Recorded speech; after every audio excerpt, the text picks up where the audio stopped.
हाय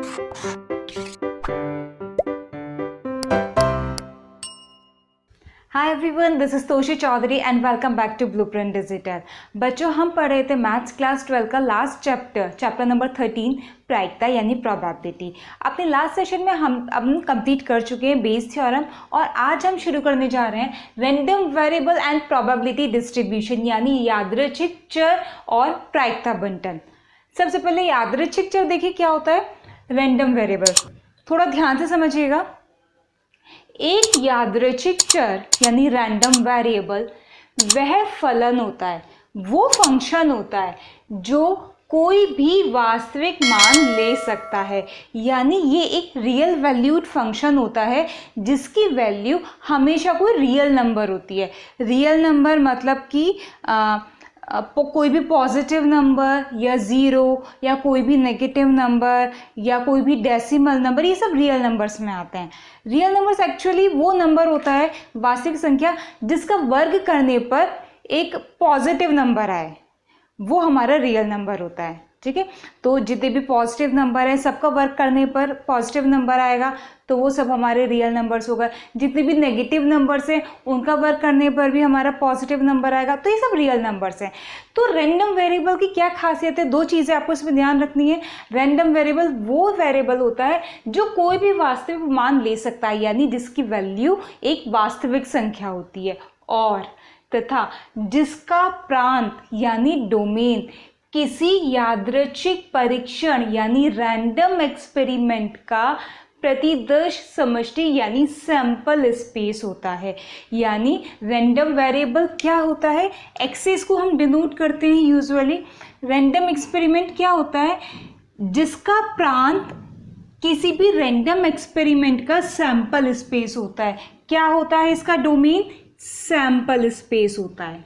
और वो कौन सी वैल्यू ले सकता है, आर, कोई भी रियल नंबर वो ले सकता है।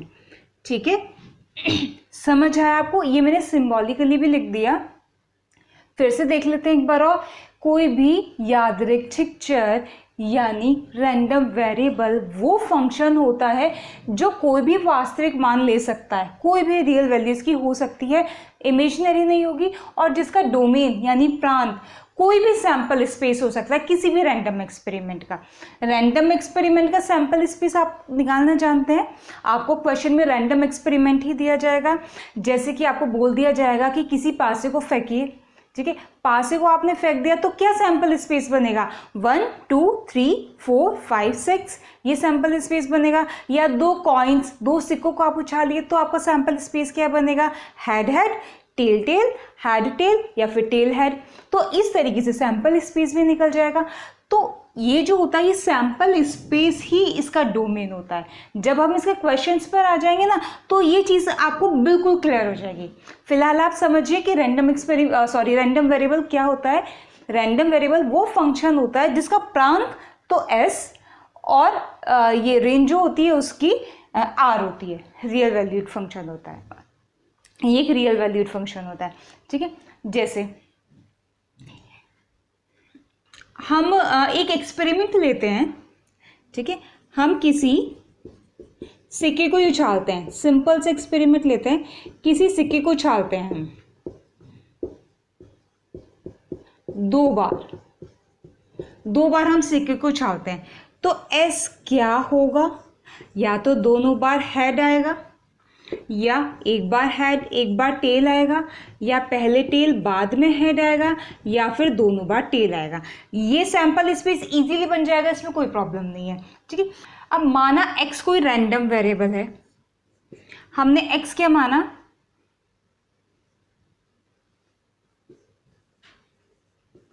हेड्स की संख्या, नंबर ऑफ हेड्स है ना। नंबर ऑफ हेड्स जो भी आ रहे हैं इनको उछालने पर, जैसे यहाँ पर 2 हेड आ रहे हैं, यहाँ पर 1 हेड आ रहा है, यहाँ पर 1 हेड आ रहा है, यहाँ पर एक भी हेड नहीं आ रहा, 0 हेड आ रहे हैं। तो हमने x क्या मान लिया, रैंडम वेरिएबल हेड्स की संख्या, चित। ठीक है, इसको चित बोलते हैं ना, चितों की संख्या हम बोल सकते हैं इसको, चितों की संख्या। अब देखिए ये जो हेड्स की संख्या है यहाँ पर अलग है, यहाँ पर और यहाँ पर अलग है और यहाँ पर अलग है। यानी मैं अगर निकालूँ x h h तो ये कितना आएगा? x क्या है? हेड्स की संख्या। इसमें इस वाले में हेड्स की संख्या कितनी है? 2 हेड है ना यहाँ पर, ठीक है। x h t इसमें हेड्स कितनी बार आ रहा है? 1 बार। x t h इसमें x कितनी बार आ रहा है? 1 बार। x t t इसमें हेड्स कितनी बार आ रहा है? 0 बार। तो हमने क्या किया? हमने x की वैल्यू निकाल ली, ठीक है।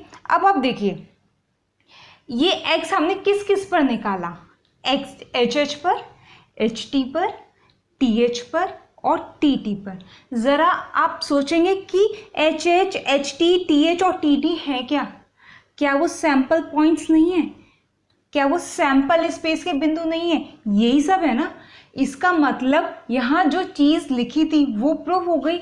एक यादृच्छिक चर, एक रैंडम वेरिएबल वो फंक्शन होता है जिसका प्रांत किसी भी रैंडम एक्सपेरिमेंट का प्रतिदर्श समष्टि यानी सैंपल स्पेस होता है।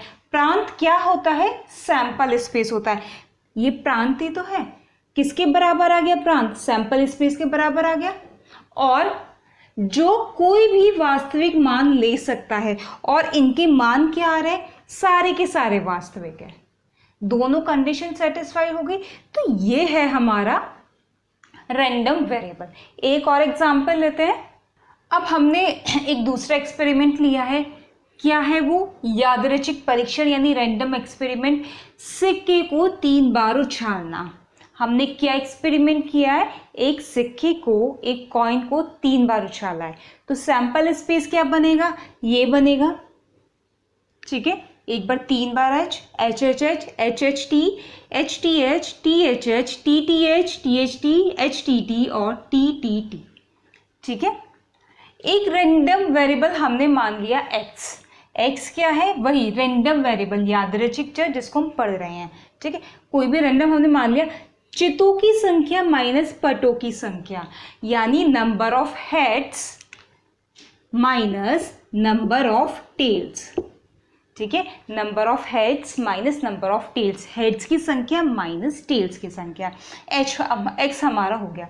तो अब देखिए x हमारी क्या क्या वैल्यूज ले सकता है, ठीक है। प्रांत क्या है? प्रांत ये है। तो इन सब पर हम चेक करेंगे। x h h h इस पर चेक कीजिए। नंबर ऑफ हेड्स कितने हैं? 3 माइनस नंबर ऑफ टेल्स कितने हैं? 0, क्योंकि यहाँ पर 3 हेड है और 0 टेल है। तो कितना आ गया? 3। x h h t यहाँ पर 2 हेड है, 1 टेल है। तो कितना आ जाएगा? हेड माइनस टेल 2 आ जाएगा। अब देखिए यहाँ भी 2 हेड 1 टेल है, यहाँ भी 2 हेड 1 टेल है और यहाँ भी 2 हेड 1 टेल है, ठीक है। तो इन सभी में, इन तीनों में हेड माइनस टेल यानी 2 हेड्स माइनस 1 टेल 1 आएगा। तो मैं क्या कर रही हूँ यहाँ पर ना, तीनों को एक साथ लिख रही हूँ, ठीक है।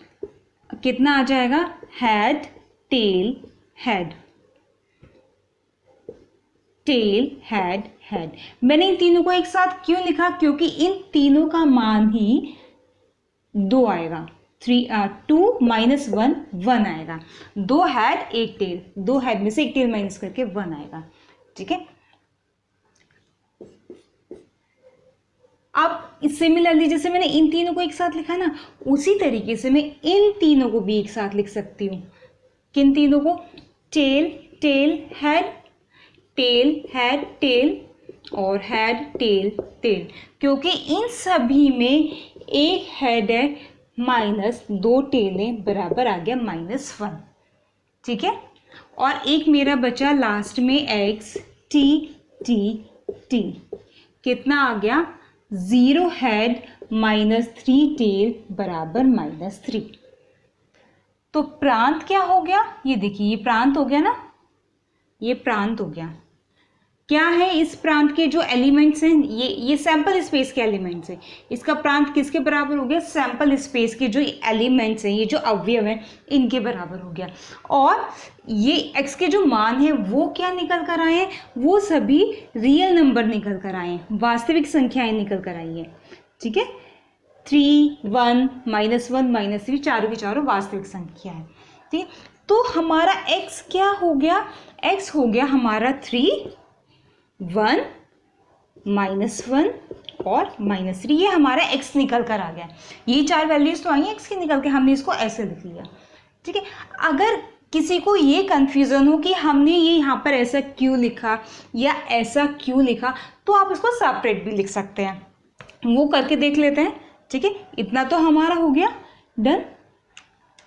देखिए x triple H, x H H H, इसमें तो कोई दिक्कत नहीं है, तो हमारा आई गया 3 - 0 3। Second x H H T, ये कितना आ जाएगा? 2 - 1 1। x T H H, ये कितना आ गया? 2 - 1 1, 2 है -1 टी, 3 वैल्यूज आ गई। चौथी क्या है? ये वाली x T H H, ये भी हमारी 2 - 1 1 आ जाएगी। पांचवी वैल्यू क्या है? 1 2 3 4 5 T T H, ये कितनी आ जाएगी? 1 हैट -2 टेल, यानी 1 - 2 यानी -1। फिर x T H T, T H T, ये कितना आ जाएगा? ये भी 1 - 2 -1 आ जाएगा। उसके बाद है x H T T, ये भी 1 - 2 -1 आ जाएगा, क्योंकि अभी एक हेड और 2 टेल हैं। और लास्ट है हमारी x T T T, ये कितना आ जाएगा? 0 - 3 बराबर -3। ठीक है, तो हमारा क्या आ गया? देखिए अब हमने क्या किया, अलग अलग निकाल लिए सब पर, सबके लिए, सारे सैंपल पॉइंट्स के लिए। यहाँ पर x की वैल्यू आई है 3, यहाँ पर आई है 1, यहाँ पर 1, यहाँ पर 1, -1 और 3। तो क्या मैं ये नहीं लिख सकती, जैसे x की वैल्यू क्या क्या आई है? देखिए एक बार 3 1 1 1 -1 -3, ये आई है x की वैल्यू। लेकिन हम इसको ना ऐसे नहीं लिखेंगे, समुच्चय में आपको पता भी होगा कि हम रिपीटेशन नहीं करते। x के जो मान हैं वो बेसिकली ये 3 है, एक तो 3 है और एक 1 है और एक -1 है और एक -3, चार मान है x के। तो हम इन सब चारों को कैसे लिख सकते हैं? 3 1 -1 -3, ऐसे लिख सकते हैं हम। ठीक है, इसीलिए मैंने क्या किया था, ये जो 3 वैल्यूज एक साथ एक जैसी आ रही थी ना, क्योंकि हमें पता था हेड माइनस टेल इन तीनों में बराबर आना है, तो हमने ना इन तीनों को सेम कर लिया, क्योंकि हमें पता है तीनों के लिए x का मान सेम आएगा। ठीक है, तो ऐसा हम कर लेते हैं, जैसे इन तीनों के लिए x का मान सेम आना था, क्योंकि तीनों में head minus tail, number of head minus number of tail -1 था। ठीक है, तो इन तीनों को हमने एक साथ लिख लिया। अल्टीमेटली x का जो मान निकालना है वो तो यही आएगा। ठीक है, आप जैसे आपको कन्वीनियंट हो, जैसा आप कंफर्टेबल हो, वैसे आप इसको कर सकते हैं। ठीक है, इसके ऊपर रिलेटेड एक क्वेश्चन देखते हैं। क्वेश्चन देखिए, एक व्यक्ति एक सिक्के को 3 बार उछालने का खेल खेलता है। खेल के आयोजक द्वारा उस व्यक्ति को प्रत्येक चित के लिए 2 रुपये दिए जाते हैं और प्रत्येक पट के लिए वह व्यक्ति आयोजक को 1 रुपया 50 पैसे देता है। क्या बोला गया है इतने क्वेश्चन में कि एक व्यक्ति है, वो एक खेल खेलता है। किस टाइप का खेल? कि वो एक सिक्के को 3 बार उछालता है। अगर उसका हेड आता है तो जो खेल का आयोजक है वो उस बंदे को जो खेल रहा है उसको 2 रुपये देता है। बट अगर टेल आ जाता है तो खुद वो व्यक्ति खेल के आयोजक को 1.5 रुपया देता है। मतलब कि अगर हेड आया तो खेलने वाले को 2 रुपये का प्रॉफिट हुआ, क्योंकि उसको 2 रुपये मिल रहे हैं। लेकिन अगर टेल आया तो उसको 1.5 रुपये का लॉस हुआ, क्योंकि वो आयोजक को उस टाइम पर 1.5 रुपया देगा। ठीक है, इतना बोला है। आगे मान ले x व्यक्ति द्वारा जीती गई या हारी गई राशि को व्यक्त करता है। यहाँ पर x दिया गया है एक वेरिएबल, वो किस चीज को व्यक्त कर रहा है? व्यक्ति द्वारा जीती गई या फिर हारी गई राशि को, जो भी जीती या हारी है उसको व्यक्त कर रहा है। दर्शाएं कि x एक यादृच्छिक चर है। ये जो वेरिएबल है x जो ऊपर दिया गया है, हमें शो करना है कि ये एक रैंडम वेरिएबल है और इसे प्रतिदर्श समष्टि यानी सैंपल स्पेस, प्रतिदर्श समष्टि के फलन के रूप में प्रदर्शित कीजिए। ठीक है, सबसे पहले तो हमें क्या दिया गया है कि एक सिक्के को 3 बार उछाला जाता है। तो सबसे पहले हमें क्या करना है? सैंपल स्पेस बनाना है। सैंपल स्पेस क्या बनेगा? s 3 बार उछल रहा है तो या तो तीनों बार हेड आएगा। अभी अभी हमने सिक्के को 3 बार उछालने वाले सैंपल स्पेस बनाया है इससे पहले वाले उदाहरण में। ठीक है, बिल्कुल वही बनेगा, HHT HTH THH। पता नहीं कितनी बार बना चुके होंगे आप ये वाला सैंपल स्पेस, HTT और TTT। ये सैंपल स्पेस बन गया। अब इन्होंने दिया है वेरिएबल x। ये वेरिएबल x क्या है? व्यक्ति द्वारा जीती गई या हारी गई राशि। ठीक है, और वो किस पर डिपेंड करती है? उसके हेड या टेल आने पर। तो हम देखते हैं कि इस सिचुएशन में वो जीतता है या हारता है, इस सिचुएशन में भी, इस सिचुएशन में भी, और 1 बाय 1 हम सब पर चेक करते हैं। ठीक है, तो पहले बताएं, अगर हमारे पास ये वाली सिचुएशन है, यानी अगर व्यक्ति के पास तीनों हेड आ रहे हैं तो क्या होगा? एक हेड आने पर उसे 2 रुपये मिल रहे हैं, तो तीनों के तीनों हेड आने पर उसे 2 × 3 यानी 6 रुपये मिल जाएंगे। 6 रुपये मिल जाएंगे। 2 हेड और एक टेल आने पर उसको कितने रुपए मिलेंगे? 2 रुपये यहाँ से मिलेंगे, 2 रुपये यहाँ से मिलेंगे, 4, और 1.5 रुपया उसका चला जाएगा क्योंकि लॉस हो जाएगा टेल आने पर। तो 4 रुपये माइनस 1.5 रुपये, 2.5 रुपया बचा। लेकिन जो कंडीशन यहाँ पर है वही कंडीशन हमारी यहाँ पर भी होगी, HTH में भी। ठीक है, आप कॉमा लगा के यहाँ पर भी लिख सकते हैं या ऐसे भी लिख सकते हैं, वही कंडीशन हमारी यहाँ भी होगी, क्योंकि इन तीनों में ही 2 हेड हैं और एक टेल है। इन तीनों में ही वो 4 रुपये कमाएगा और 1.5 रुपया दे देगा आयोजक को, और उसके पास बचेंगे 2.5 रुपया। ठीक है, कितना बचा? 2.50। नेक्स्ट, इसका चेक कर लिया, इसका चेक कर लिया, इसका चेक कर लिया, इसका चेक कर लिया। अब जब उसके पास एक हेड और 2 टेल आते हैं, यानी ये वाली कंडीशन या ये वाली कंडीशन या ये वाली कंडीशन आती है, क्योंकि इन तीनों में ही 2 टेल और एक हेड है। ये हो या फिर ये हो या फिर ये हो, इन तीनों में ही वो क्या करेगा? 2 रुपये कमाएगा, हेड एक बार आ रहा है, माइनस 1.5 रुपया यहाँ वापस देगा, 1.5 रुपया यहाँ वापस देगा, 3 रुपये वो दे देगा। 2 रुपये कमाएगा और 3 रुपये उसके खर्च हो जाएंगे, यानी 2 - 3 यानी कितना आ गया? -1। -1 मतलब उसको 1 रुपये का लॉस हो रहा है। क्लियर? माइनस क्या शो कर रहा है? उसकी हानि को शो कर रहा है। अब हमारा क्या बच गया? ये वाला बच गया, क्योंकि ये तीनों भी हमारे हो गए। x T अगर उसके तीनों बार टेल आए तो तीनों के तीनों बार उसको 1.5 रुपये की हानि होगी। माइनस लगा रहे हैं हम क्योंकि हानि हो रही है ना। -3 × 5 = 15, ये 4.5 रुपये हो गए है ना, 4.50। तो हमने देख लिया कि हर एक कंडीशन में उसको क्या लॉस हो रहा है और क्या प्रॉफिट हो रहा है। तो हमने क्या कर दिया? हमने दर्शा दिया कि x एक यादृच्छिक चर है। क्यों? क्योंकि उसका डोमेन, उसका प्रांत क्या है? ये है उसका प्रांत। ठीक है, और उसका जो उसकी वैल्यूज़ हैं, x की क्या क्या वैल्यूज़ आई हैं? 6, 2.50, -1, -4.50, और ये सारी की सारी वैल्यूज़ ना रुपीज़ में आई हैं ये। ठीक है, किसी में भी आ सकती है, बस होना चाहिए रियल, वास्तविक होना चाहिए।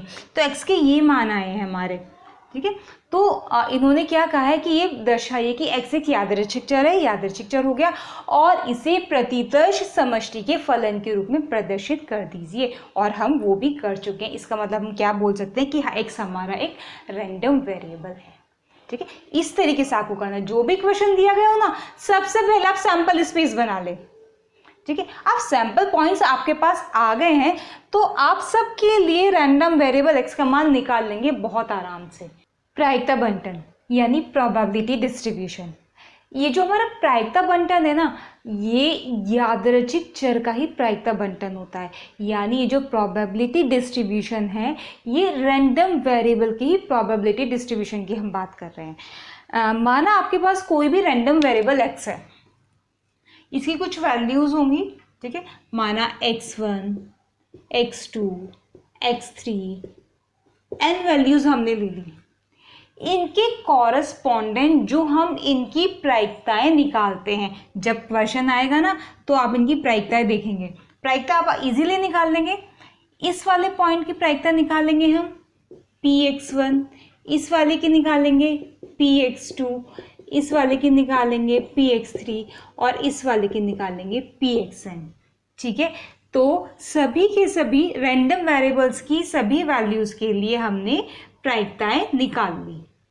ठीक है, तो यही हमारा प्रोबेबिलिटी डिस्ट्रीब्यूशन। यहाँ पर एक चीज़ ध्यान रखने वाली है कि जितनी भी प्रायिकताएं आपने निकाली है ना, इन सब का योग 1 होना चाहिए।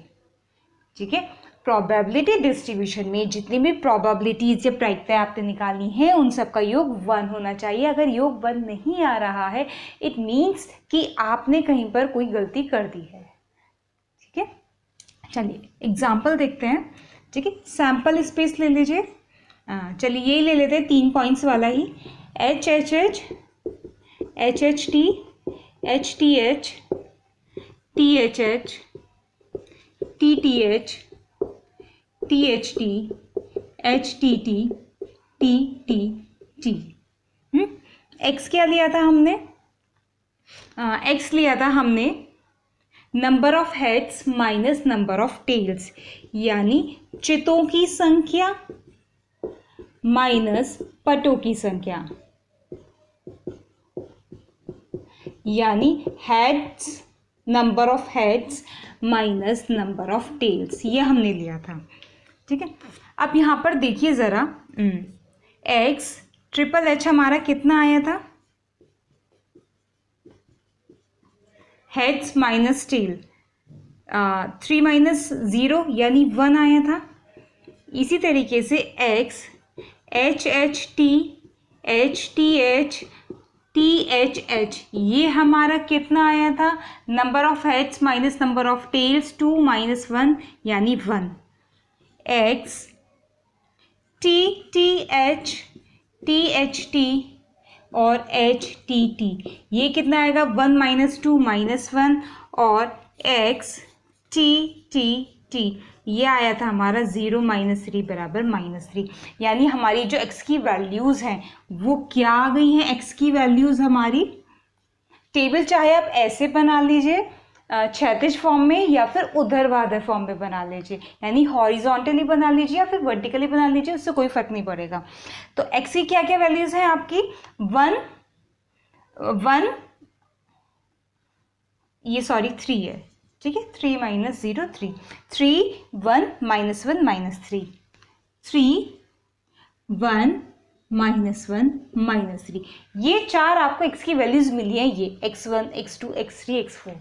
ठीक है, ये हमने निकाल ली।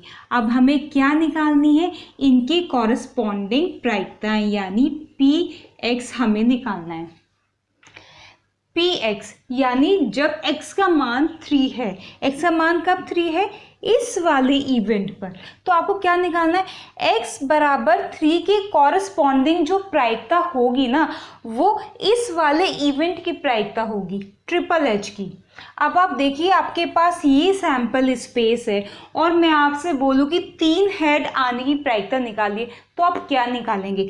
1/8, 1/8। तो x इक्वल्स टू 3 की कॉरस्पॉन्डिंग हमारी प्रायिकता 1/8 हो गई। सिमिलरली x इक्वल्स टू 1 की कॉरस्पॉन्डिंग हमारी प्रायिकता क्या है? इन तीनों घटनाओं की प्रायिकता, ठीक है, इन तीनों घटनाओं की प्रायिकता यानी HHH, HHT, HTH और THH, इन तीनों की प्रायिकता क्या होगी? यानी हमारे दो हेड आने की प्रायिकता क्या होगी? 3/8, ठीक है, 3/8 बेसिक सी प्रायिकताएं हैं ये। सिमिलरली इस वाले रैंडम वेरिएबल की वैल्यू के प्रायिकता क्या होगी इस वाले पॉइंट पर? जब रैंडम वेरिएबल की वैल्यू -1 है तब इसकी कॉरस्पॉन्डिंग प्रायिकता कितनी होगी? मतलब कि इस वाली घटना की प्रायिकता बिल्कुल इक्वल आएंगी। तो ये इस वाली घटना की प्रायिकता यानी 2 टेल आने की प्रायिकता या फिर 1 हेड आने की प्रायिकता, कुछ भी निकाल लीजिए, ये भी आएगा 3/8, 1 2 3 3/8। लास्ट x इक्वल्स टू -3 के कॉरस्पॉन्डिंग प्रायिकता कितनी होगी? x इक्वल्स टू -3 के कॉरस्पॉन्डिंग यानी तीनों टेल आने की प्रायिकता है। जब हम किसी सिक्के को 3 बार उछालेंगे तो तीनों टेल आने की प्रायिकता कितनी होगी? 1/8। तो इसकी कॉरस्पॉन्डिंग प्रायिकता कितनी हो गई? 1/8। ये बन गया हमारा प्रोबेबिलिटी डिस्ट्रीब्यूशन। अब ज़रा चेक कर लीजिए क्या जितनी भी प्रायिकताएं हमने निकाली हैं क्या इन सब का योग 1 है या नहीं। ठीक है, देखिए ये तो नीचे तो 8 ही आ गया, 1 + 3 4 5 6 7 8, 8/8 1 आ गया। टोटल योग कितना आ गया प्रायिकताओं का? 1 हो गया। तो ये बन गया हमारा प्रोबेबिलिटी डिस्ट्रीब्यूशन। इस तरीके से हम बनाते हैं प्रोबेबिलिटी डिस्ट्रीब्यूशन यानी प्रायिकता बंटन। क्लियर? चलिए एक एग्जाम्पल देख लेते हैं इसके ऊपर। ताश की 52 पत्तों की एक सुमिश्रित गड्डी से 2 पत्ते उत्तरोत्तर प्रतिस्थापना के साथ निकाले जाते हैं। मतलब कि ताश की एक गड्डी है, ताश की गड्डी में 52 पत्ते होते हैं, उससे 2 पत्ते निकाले जाते हैं उत्तरोत्तर, मतलब एक के बाद एक। पहले एक पत्ता निकाला जाता है लेकिन प्रतिस्थापना के साथ जो पत्ता पहले निकाला जाता है उसको वापस प्रतिस्थापित कर दिया जाता है, उसके बाद फिर से दूसरा पत्ता निकाला जाता है। मतलब जब पहला पत्ता निकाला जाता है तो वो 52 पत्तों में से निकाला जाता है, फिर उस पत्ते को वापस रख दिया जाता है, फिर उन 52 पत्तों में से एक पत्ता निकाला जाता है। क्लियर? इक्को की संख्या का प्रायिकता बंटन ज्ञात कीजिए। तो हमें क्या निकालना है? हमारे पास रैंडम वेरिएबल क्या है? इक्को की संख्या। कितनी हो सकती है इक्को की संख्या? 2 बार पत्ते निकाल रहे हैं ना हम, 2 बार पत्ते निकालने के लिए देखिए या तो एक बार भी हमारे पास इक्का ना है, ना हमारे पास पहली बार इक्का आ रहा ना हमारे पास दूसरी बार इक्का आ रहा। ठीक है, तो इसका मतलब इस कंडीशन में मेरी वैल्यू क्या हो जाएगी x की? 0। सैंपल स्पेस तो पता है 52 पत्तों का बनेगा, वो तो मैं यहाँ नहीं लिखूंगी, बस इतना बता दूंगी कि सैंपल स्पेस में हमारे 52 पॉइंट्स होंगे। ठीक है, 52 अवयव होंगे या 52 बिंदु होंगे। इन सैंपल ये हमारा सैंपल स्पेस है। अब x रैंडम वेरिएबल की जब मैं बात करूंगी तो 2 पत्तों को मैं निकाल रही हूँ, ध्यान से सुनिएगा, मैं 2 पत्तों को निकाल रही हूँ। मेरे पास यहाँ पर 3 संभावनाएं हैं, या तो पहली बार और दूसरी बार। एक बार भी मेरे पास इक्का नहीं आता, ना तो पहली बार आया ना दूसरी बार आया, तो इक्को की संख्या कितनी हो गई? 0। तो x का मान कितना हो गया इस कंडीशन में? 0। दूसरी कंडीशन मेरे पास ये आती है कि मैंने जब पहले पत्ता निकाला तो इक्का आया और दूसरी बार पत्ता निकाला तो इक्का नहीं आया। तो इस कंडीशन में x का मान कितना हो गया? 1, क्योंकि मुझे एक इक्का मिला। तीसरी कंडीशन ये आती है, हालांकि दूसरी कंडीशन का ही सेकंड पार्ट है, कि जब मैंने पत्ता निकाला तो एक नॉर्मल पत्ता आया, इक्का नहीं आया। फिर जब मैंने उसको वापस करके दोबारा पत्ता निकाला तो इक्का आया, तो इस बार भी एक इक्का आया। तो वो x का वो मान मैंने ऑलरेडी लिख दिया है। ठीक है, तीसरी कंडीशन ये बैठती है कि जब पहली बार पत्ता निकाला तो इक्का आया, फिर उसको वापस रख के जब दूसरी बार पत्ता निकाला तो फिर से इक्का आया, यानी हमारे पास 2 इक्के आए। तो इस कंडीशन में x का मान कितना बैठता है 2। इसका मतलब जब हम 2 पत्ते उत्तरोत्तर निकाल रहे हैं ना, तो हमारे पास इक्कों की संख्या या तो 0 होगी, एक बार भी इक्का नहीं आएगा, या 1 होगी, एक बार इक्का आएगा, या 2 होगी, दोनों बार इक्का आएगा। और प्रोबेबिलिटी डिस्ट्रीब्यूशन बनाने के लिए यानी प्रायिकता बंटन बनाने के लिए हमें इन बिंदुओं के जो कॉरस्पॉन्डिंग प्रायिकताएं हैं वो निकालनी होंगी। तो सबसे पहले हम इसकी प्रायिकता निकालते हैं। ठीक है, हम किस चीज़ की प्रायिकता निकाल रहे हैं? x बराबर 0 की, यानी एक भी इक्का ना आने की प्रायिकता। ठीक है, जब हम पहला पत्ता निकाल रहे हैं तो इक्का ना आने की प्रायिकता कितनी होगी? 52 पत्तों में से 4 पत्ते इक्के के होंगे, बाकी के 48 तो इक्कों के नहीं होंगे। तो इक्का ना आने की प्रायिकता मतलब उन 48 पत्तों में से हमने पत्ता चूज किया है, तो कितनी हो जाएगी? 48/52 यानी 48/52। क्लियर? इसके बाद हमने वो पत्ता वापस रख दिया उसमें। जब हमने दोबारा निकाला तो दोबारा भी हमारा इक्का नहीं आया, यानी दोबारा भी हमने टोटल हमारे पास 52 है और फेवरेबल केस हो गए 48, क्योंकि हम 48 में से ही निकालेंगे क्योंकि बाकी के 4 इक्के हैं। तो ये हो गई प्रायिकता किस चीज़ की?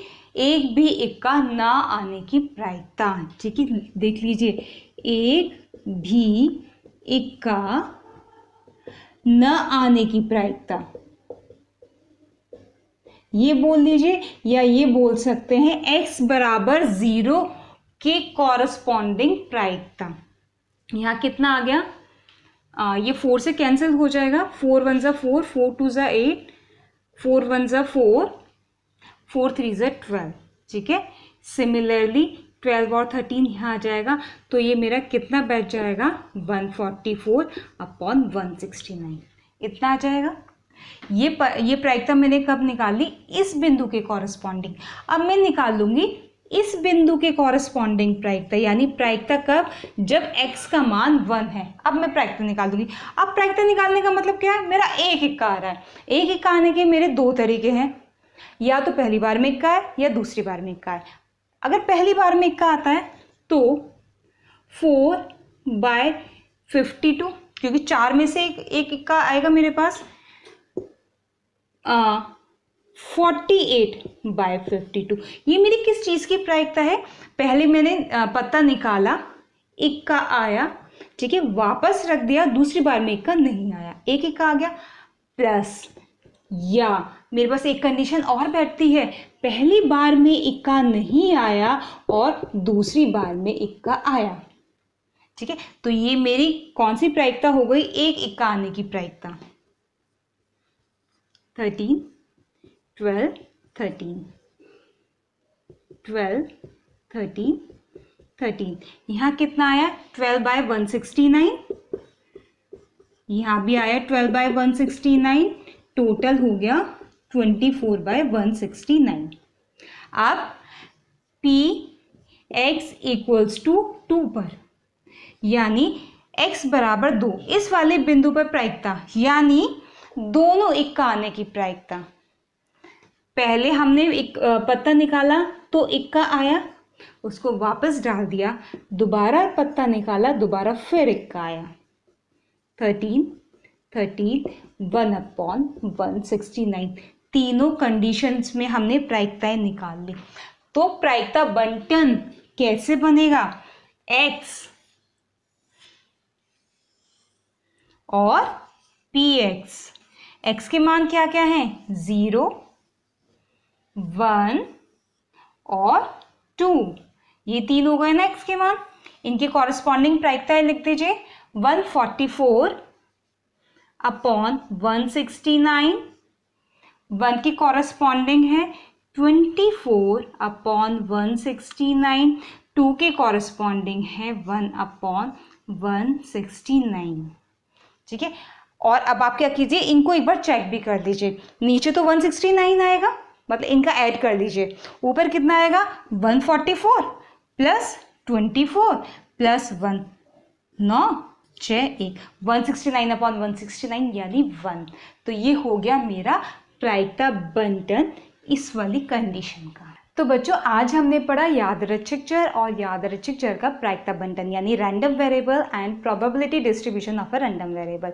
अपने नेक्स्ट सेशन में हम कवर करेंगे mean and variance of a random variable यानी किसी यादृच्छिक चर का माध्य और प्रसरण। आज की वीडियो के ऊपर बेस्ड आपका क्वेश्चन है ये, पासों के एक जोड़े को 3 बार उछालने पर द्विकों यानी डबलेट्स की संख्या का प्रायिकता बंटन ज्ञात कीजिए। आपको प्रोबेबिलिटी डिस्ट्रीब्यूशन निकालना है किसका, जब पासों को एक जोड़े को आप 2 बार उछालते हैं तो द्विक आने का यानी डबलेट्स यानी दोनों पर 1 1 या 2 2 या 3 3 या 4 4 या 5 5 या 6 6 आने का। ठीक है, x क्या है, दोनों पर 1 1 आए, 2 2 आए, 3 3 या 4 4 या 5 5 या 6 6, इसका आपको क्या निकालना है, प्रायिकता बंटन निकालना है। ठीक है, तो बच्चों आपको रैंडम वेरिएबल और प्रोबेबिलिटी डिस्ट्रीब्यूशन समझ आया नहीं आया हमें ज़रूर मेंशन करें। अगर वीडियो अच्छी लगी तो लाइक कीजिए और दोस्तों के साथ शेयर कीजिए। अगर अभी तक आपने हमारे चैनल को सब्सक्राइब नहीं किया है तो do subscribe and don't forget to press the bell icon. मिलते हैं नेक्स्ट वीडियो में, टिल देन बाय बाय।